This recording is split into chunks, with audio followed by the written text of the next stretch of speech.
already had found this website, this list of clinics, never found it again, that led us to Immunity Therapy Center, a clinic in Tijuana, Mexico. I was not interested in Mexico. Mexico was on the table for a while because we knew other people who had gone. Some people it was successful, some people it wasn't. I just never was interested in that type of option. I don't know, you think Tijuana, Mexico, you think like, Mexico, like why would somebody in the United States need to go to Mexico for anything, right? But there's actually a lot of confusion there. Anyways, so the biggest hurdle with the option to go to Mexico though is the finances. Not only would my insurance company not pay for any of it, but it's also just very expensive.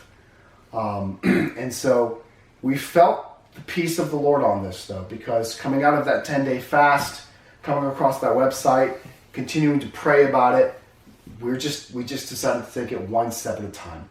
And that's how the Lord has led us through that whole season, was one step at a time. He's not going to tell us 2, 3, 4, 5 years down the road necessarily, but he said, trust me for today, right? Don't worry about tomorrow, for no one knows what tomorrow will bring, but worry about today. And so we just trusted the Lord one step at a time, one day at a time, with this decision to go to Tijuana. So what we did is we put together a fundraiser online. We gave people the option to give. I put together a short video, started kind of telling my story like we're doing now, just much shorter, and people were moved to give. And through the grace of God, we brought in all the funds that were needed to go to Mexico and take the treatments there. How much time lapsed? That was probably about a month. About a month's worth of, it was like a 30-day campaign of giving to say, okay, let's see if the funds come in, and they did. So from there, we said, okay, I'm packing my bags, I guess I'm going to Mexico. One more just wild faith, swing and see what happens, see what the Lord does. What was the time frame from now going to Mexico to the last treatment you had? Do you remember how much time had lapsed since the Probably 6 to 9 months since my last treatment, right? So I took the last treatment, and it was good for a little while, started getting worse again. The third relapse. The third relapse, yeah, and it progressed for a few months before we made this decision. So with Tijuana, so now we shift into the season where by faith I took a plane over to California, across the border to Tijuana, Mexico. And what's interesting about Tijuana is that as soon as you cross the border, there are dozens of medical clinics of all kinds in Tijuana, Mexico, that many, many people go to because it's actually quite cheap, not including insurance, compared with stateside work.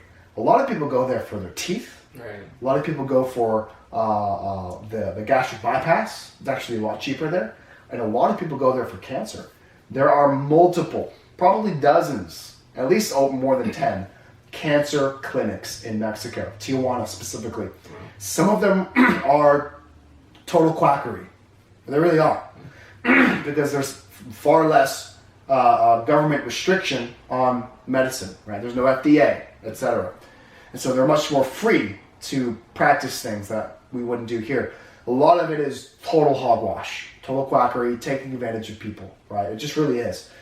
Some of them are in between. They have some that work and some treatments that don't. It's this overlap, but the place that we found, we legitimately believed at the time, and now know that what they do is the real deal. They really know how to treat cancer outside of just full dose chemotherapy. So I went to Tijuana. With this particular clinic, they require that you commit to 3 weeks of their program, and then they reassess to see how much longer you need to be. And they won't really tell you anything else beyond that. Like, we don't know how long we need to keep you, but you need to be here for at least 3 weeks. Come to find out, most people end up going for 6, 7, 8 weeks, 4, 5, 6 months. Some people. Every week, there's another $4,000 to $5,000 at this place, which compared to American treatment is actually inexpensive. But with with all of the layers and such, insurance involved and everything, it's a different game down there in Tijuana. So went there for the 3 weeks and just completely gave myself over to the program. The first thing that they teach in Tijuana is diet and lifestyle, which we were very happy with. All of their suggestions for how you should eat and drink and live and all these things were things that I was already doing and absolutely believed in. So I'm like, okay, this is good. And then from there, they take you on a daily 4 to 5 hour rotation of about a dozen or more different therapies, they call them. They use magnets, they use electricity, they use blood, different stem cell transplant, but it's not really a stem cell transplant, it's like a simplified version. They use heat, they use liquid, they use everything imaginable, right, to try to treat the cancer. But one thing that they do, which I also appreciated, is that if they have to do chemotherapy or surgery, they will. And they will tell you, hey, listen, you're going to have to take chemotherapy. Which I wanted that in a clinic, because I didn't want some clinic saying, oh, you're here because you absolutely don't want to do chemo, then we're never even going to talk about it. We're just going to tell you what all the alternative things are. But if their goal is like, we want you to live long term, and we also know about all the other alternatives, we're going to put it together in such a way that we believe is going to work best for you. Mm-hmm. So a lot of people there were on low doses of chemotherapy, 20%, 30%. They never go past 50%. That is the limit that they take, because they believe that once you go past 50% of a normal dose of chemotherapy, you are going to be doing long-term damage to the body, which is absolutely true. So they actually had me on 50% chemotherapy. Because as I said way earlier, non-Hodgkin's lymphoma is actually very treatable for chemo. It was just the combination of things at the time in America was not working. But whatever combinations they did in Tijuana began to work. And so not only was I doing the chemotherapy, but I was also doing, I was laying on magnet beds. I was holding electrodes. I was taking all kinds of supplements. I was taking all kinds of IV, vitamin C, amygdalin, which is the extract from the they call it vitamin B13, the extract from the apricot seed, which is illegal to take in the United States. A lot of people go to Mexico just to take that drug because you can't take it in the United States as a cancer treatment. So all these things over 3 weeks. At the end of 3 weeks, they tell me you really should stay a little longer. So push the envelope, and I was there for another 2.5 weeks. I was there for 5.5 weeks total. So how was Brittany and Lance and that was hard, Ada? Man. That was really hard. Ada was born, right? Ada was born at that. Yeah, Ada was a newborn at that time. It was hard. I mean, I had never been away from the family more than a day.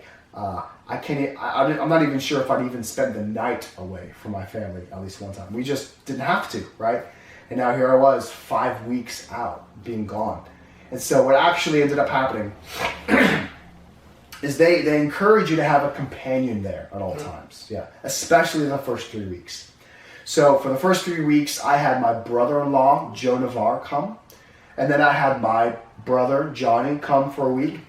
And then when it came time to decide if I was going to stay an extra length of time, we went ahead and bit the bullet, and we flew Brittany and the kids over. Yeah. And it was hard, man.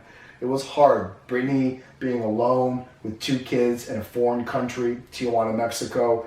Dad's taking medicine. Dad's on chemotherapy. What are we doing here? Just trying to make it the best that we could make it. It was a hard season, Just all the stresses and strains, and the apartments like falling apart that we were staying in, toilets overflowing, keys getting broken and lost, and it was just chaos. It was very stressful for those weeks. At the same time, Brittany being there was a at the same time, Brittany being there was a huge, it just brought it a huge amount of peace. And I stand corrected, Clarice came as well during that time, which was huge because she helped. Had a week or so. Clarice and Brittany came at the same time. At the same time. Clarice and Brittany and the 2 kids. And that was a godsend. Clarice helped with the kids and helped just kind of mediate things, and was a huge part of that being as peaceful as it could of a time. And Clarice was your mother-in-law? Clarice, my mother-in-law. Thank you. Yeah, not some random lady. Clarice, my mother-in-law. So I was there for 5 weeks in Tijuana, Mexico, laying on magnets, feeling like a rat in a science lab. So pretty much you kept the same treatments for the next few years. It's kept on complicated. going the same. They rotate few more different things. They change things, different things. There's daily things, weekly things, bi-weekly things. It's all very complicated. But you continued that process. But I for the continued that extra few process. weeks. And the diet, they feed you excellent food, which was huge. So continue that process, all by faith. Because I'm like, what am I even doing in Mexico? Like, I never even wanted to be here. Like, who are these doctors that speak broken English and they're gonna cure me? Like, it was all very like, I don't know about this, but I'm gonna trust God with this. It was a very trying time, a lot of uncertainty, a lot of unanswered questions. The language barrier made it very difficult as well to understand. It was very confusing. I'm just like, we're doing this by faith because I have no other options. And we had, $40,000 of people donating, so here I am. Let's do this thing, At the end of that, went back. You get one scan to see how, at least initially, how things are, and things were good, right? But it's the following scan that is the end-all be-all, because that determines, like, okay, it's been a few weeks now, a month now.